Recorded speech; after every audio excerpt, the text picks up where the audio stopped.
The votes were counted and the masses have spoken. Ace managed to snag the gym class heroes to come and perform at UNCW. I snuck backstage and got an interview with some of the members.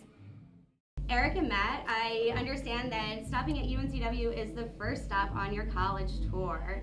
Can you tell us a little bit more about why you guys are going to strictly colleges for this tour?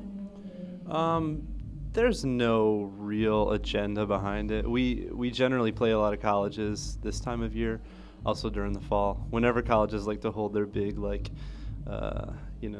year-end fest or whatever. So we go to a lot of them. I think musically it works really well. It's fun for us because I think, like, just the way Travis dialogues with the audience during shows it's very mature.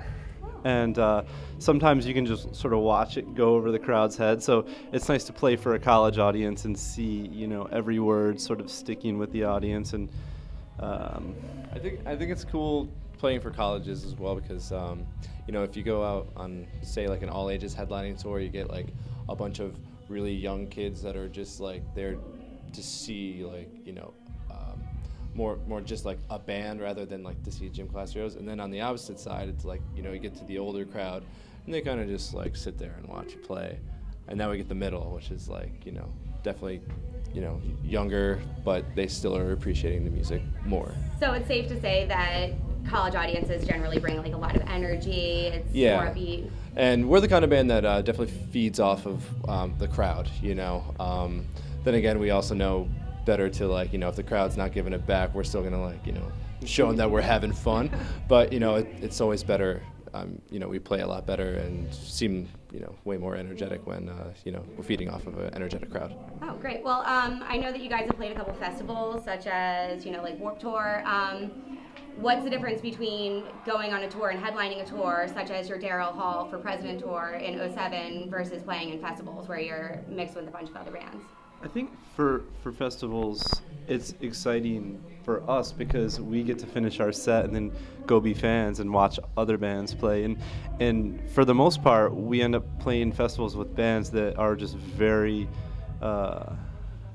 not similar to us. So it's cool. I think it provides the audience with something refreshing, when we go on stage. And we just got back from Australia, and it was mostly like an electronic music festival, but it was amazing to see how, like, receptive the crowds were to us. And for the most part, it's like there was a lot of gym class fans, but there was also, fans that would probably never put down that money to come out and see us. So it was amazing to see that they could come and have just as good of a time. But yeah, it definitely like quadruples the size of the audience that you're playing to. So it's kind of crazy to play in front of just these massive sea of people. It looks like a Metallica video from the late '80s, like on stage. It's pretty cool. That's pretty rad. So when you guys get to play with a bunch of other bands, do you think that influences your music style when you go to record new music or when you guys are just jamming out? Always, definitely, because you never know who you're gonna like come across. You might discover new music, or just go and see one of your favorite bands and see how they play as musicians. And that's, we're influenced by a lot, especially just our environment. You know what I mean? I don't think Gym Class Heroes is a band that had set out to sound like older bands or anything. It's just we kind of just take a little bit from everything, just like our road experiences and just mingling with other musicians. So you never know what you're going to get at festivals. And I think seeing a lot of other acts sometimes just makes us want to step up our game even more. We're like, oh, they're doing this, but we're going to do this. Like, it's inspiring to see what other professional musicians are up to. And that's actually how we got the beautiful Mark DeJesus on stage with us waving a flag. A long time ago we played with Damian Marley in Japan, I believe, and they had like the coolest flag waver, and we were so jealous of their flag. We're like, man, we need a flag. And then we got one. But we've had it for a long time now, and now we only use it for like a couple songs, but like that's just an example. So what would you say that your main musical inspirations are, where you feel like are the undercurrents of your musical stylings?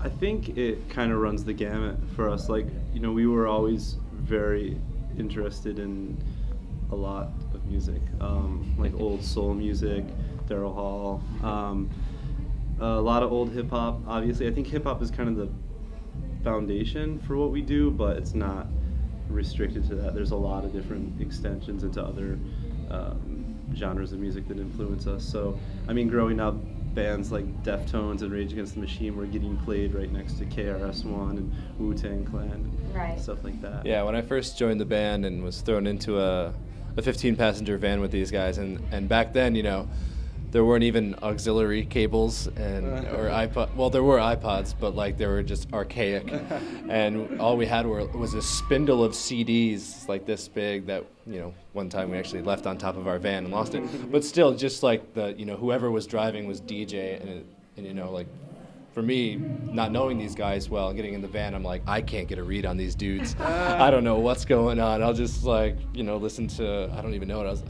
probably listening to. Coheed at the time, yeah. I was really into Coheed. At that time, I was really big into Coheed and this band None More Black, and I was listening to a lot of that. But so I just threw that into the mix with everybody else. We'll occasionally throw on a song that's so nostalgic for our band, and everybody will just instantly be transported to 7 years ago when we were just grinding it out in clubs. And sort of like an Almost Famous moment when they're in the bus and Tiny Dancer. Yeah, I've been waiting to play Elton John's Tiny Dancer. I've been waiting for the right moment when just morale is super low. Just throw that record on and have everybody just be lifted. I remember when we lost that CD spindle from flying off the roof, and one of the only CDs we had, it was probably the one still in there, was Plans by Death Cab for Cutie. And so that, I mean, we could probably sing that record front to back. Right. Well, I know that your music's really eclectic, and you guys have collaborated with a bunch of different people, such as Adam Levine from Maroon 5, Busta Rhymes, and now Neon Hitch on your new single. What's the difference between collaborating with somebody that's been in the business for a really long time versus somebody that's up and coming or a new artist?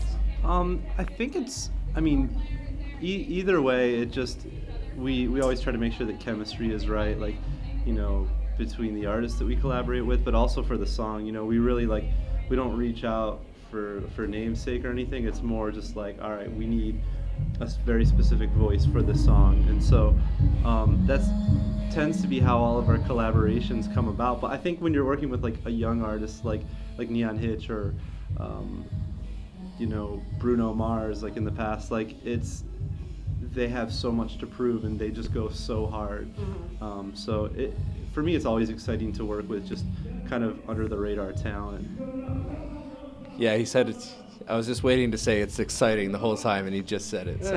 Well, guys, I want to say thank you for coming out and playing at UNCW. It's been a pleasure talking to you and getting to know you guys. So get out there and rock. We're gonna rock. Thank you, guys.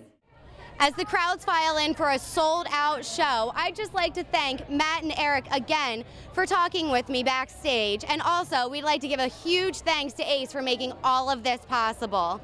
I'm Rachel Nagel for TealTV.